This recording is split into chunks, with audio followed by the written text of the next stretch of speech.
Hey guys, what's up? It is Sarfnic here. Welcome back to another serious discussion video. Unlike previous ones, I know that some of you are going to disagree heavily with me on this. It is yet again another Minecraft creator being accused of sexual misdeeds once again. GeorgeNotFound has been accused by Katie-Bugs. Katie-Bugs is a streamer who's known for also doing some Minecraft stuff, but just like general stuff too, and is accusing GeorgeNotFound of rape. She made an initial accusation, and GeorgeNotFound responded pretty much immediately, saying that he would later on do a stream. This was 2 days ago, by the way, and it took him 2 days to actually make this response. But a lot of Minecraft YouTubers, including some who used to be friends with George, called him out on the spot, instantly siding with Katie-Bugs. And most of the Twitter community also sided with Katie-Bugs as well, saying that they always believe victims, which just as a whole is a really bad ideology to have, because that supports the idea of guilty until proven innocent, which is how the internet thinks most of the time, when in fact it should be the other way around. It should be innocent until proven guilty, right? And I'll admit, even I hopped onto this. I pretty much believed that George had done it too. Katie-Bugs did this whole VOD discussing it, and then today, George dropped his response, and then Dream and Tandem also dropped their response, and that completely changed my mind. So the situation is that George touched Katie-Bugs in inappropriate spots, and they had an inappropriate moment, and George did not have consent because she stayed silent. She also was under the influence of alcohol. Here's the thing to combat that claim. So both of them were under the influence of alcohol, which automatically kind of like vindicates the chance that one person can be the rapist and the other can't be, right? But then people will say, oh, George is the older person in the situation. I have a lot of people saying misleading stuff like, George was pushing 30 and this girl's 18. Here's the thing. George was 26 at the time and Katie was 18. She even claimed herself, I was freshly 18, when she was actually 18 for like 6 months pretty much. So that's misleading. And also, the fact is, she had a 21 plus wristband, and George just did not know her age.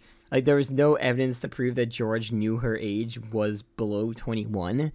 So that claim is automatically, I have to side with, when there's doubt, you have to side that the person's innocent instead of guilty. You can't assume someone's guilty, like what the Minecraft community is doing here.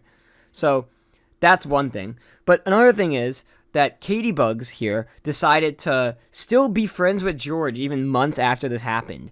And to the point where George was shocked to find out that she was making these claims against him. Because of what was provided by both sides, it's a he said, she said situation. And so during that, you have to side with the person who's being accused being innocent. Like, you just have to. Innocent until proven guilty, right? You can't say that George did this if it's a he said, she said situation. But not for the internet. Especially not for AIMSy. A lot of these Minecraft YouTubers are calling out George, and now the Dream Team as a whole and George are under complete and absolute fire. And it's going to suck because, well, obviously, the Minecraft community is filled with these left-wingers. Like, that means George or Dream or Sapnap, they're probably going to be banned from all these fucking Minecraft events now, not allowed to play. And it's just going to suck because this is stupid. This is not how we should do things, you know? It's sad, even seeing Hannah XX Rose call out George for this. Even though there's literally not enough evidence to prove George did these things. And I'm not like saying, I actually don't really like GeorgeNotFound. Like, I don't like him. He's not one of my favorite YouTubers, but I'm just being reasonable here. You can't prove that George did these things. Like, I'm sorry, if this actually happened to Katie-Bugs, she needs evidence. You cannot believe a victim without evidence. And the idea that believe all victims is a right ideology is stupid. This is not how the world works. You need evidence to prove what happened to you. In the Wilbur Shovel case, she had evidence. Because Wilbur himself admitted that's the evidence, right? Before that happened, I didn't even make a video on it because I knew, like, it could go either way, right? The Minecraft community, mostly to save their PR, are going to side with Katie naturally because she's a woman, and siding with survivors, in quotes, is important. Now, by the way, I'm not saying that Katie actually, there is a chance that George actually did these things, but there's not evidence. It's just like the Dream situation, the Dream Groomer situation. There's not evidence. And I see people calling out commentary YouTubers like, you're a horrible person for saying there needs to be evidence for a rape survivor's story. Yes, there does. Like, Tom Dark and Kavos have the right idea here. Someone could easily fake claims. Like, there was a recent situation where right after this, someone tried to make a claim against Tubbo and it was shut down immediately. Which, yeah, good on the community for realizing that's probably fake. But, like, here's the thing. Trusting Katie-Bugs' story without evidence is bad. And so many of you are going to disagree with this, dislike this video, whatever, but you have to understand where I'm coming from. I can be wrong. I'm willing to accept that I could be wrong. You guys are not. There's no proof. I'm sorry, but there's no way to prove it. So we automatically have to assume he's innocent or not guilty. So that's my take on this situation. People are going to really disagree with me, and that's okay.